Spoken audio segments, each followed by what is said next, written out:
Башка кабарлардан Кыргызстанда 2 миллионго чукул адам кедей кембагалдардын тизмегинде, алардын ичинен 400 миңге жакыны карандай чай менен нан жеп отуруп калгандар. Мына ушул көйгөйдү чечүү максатында Социалдык өнүгүү министрлиги аз камсыз болгон үй бүлө алчу 1 айлык жөлөк пулду 1 жылда таратуу долбоорду ишке киргизгени турат. Бирок ал каражат жөнү менен которулушу керек. Бектурсун Дууланов улантат. Жанайым 4 балалуу жалгыз бой эне. Буга карабастан ал 3 кыз 1 уулун эч нерседен кем калтырбай багуу аракетин көрүп келет. Жалгыз бой эненин күнү таң сүргөндөн баштап балдарын окууга даярдоо камынан башталат. Кыздарын мектепке жөнөтүп коюп, кенже уулун өзү иштеген балдар бакчасына алып жөнөйт. Ушул жалгыздуулук акбар төрөлгөндөн тартып тубаса майып. Ал мүмкүнчүлүгү чектелген майып катары мамлекеттен ай сайын 3000 сом айып пул алып турат. Бирок апасынын айтымында алган акча дары-дармек сатып алууга да жетпей калат. Бизнеске деле салып иштеп койсо деле болот да, чтоб анан кайра ошол акчаны чыгарып, кайра эле ошол дармекти алып ордуна коюп койгонгочу. Азыр өкмөт ар бир балага бизге 6,5 миң единица берет да. Вот 6,5 миң единицабыз биз 3 күнгө жетет. А бир жылда 365 күн. Анан иштейт, вот 6,5 миң единица эч нерсеге жетпейт.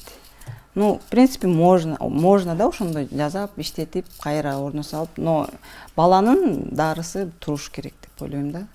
Өкмөт жакыр эсептелген жана мамлекет 1 жыл ичинде берчү жөлөк пулун ар бир айда бөлүп отурбай бир берип салганы жатат. Бирок бул жерде негизги талап ал акча керектүү нерселерди сатып алганга же чакан бизнес кылууга өбөлгө түзүшү керек. Жанайым бул долбоор тууралуу кабарсыз экенин айтты. Дары-дармектер азыр өтө кымбат. Аны чогуу алып сразу алып дайындап койсо жакшыраак да. Анткени биздин баламдын диагнозу боюнча бир дарыбыз 4 миң сом турат. Бир салганыбыз да.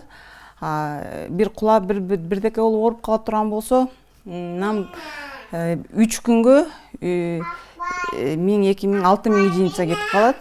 Если это внутренняя гематома, он еще больше. 10 миң, 20 миң единица кетип калат да. 1 миң единица это считай 4 миң сом турат. Анан эми, конечно, чогуу берип койсо жакшыраак го деп ойлойм.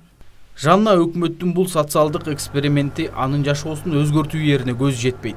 Себеби жалгыз бой эне майып баласын багуудан тышкары учурда балдары менен баш калкаласак деп чоңураак үй салып жаткан учуру. Алган акчасы эчтекеге жетпейт. Жедеп жанак каржаланган Жаннага эми чет мамлекетке барып акча таап келсемби деген ойлор келип жатат.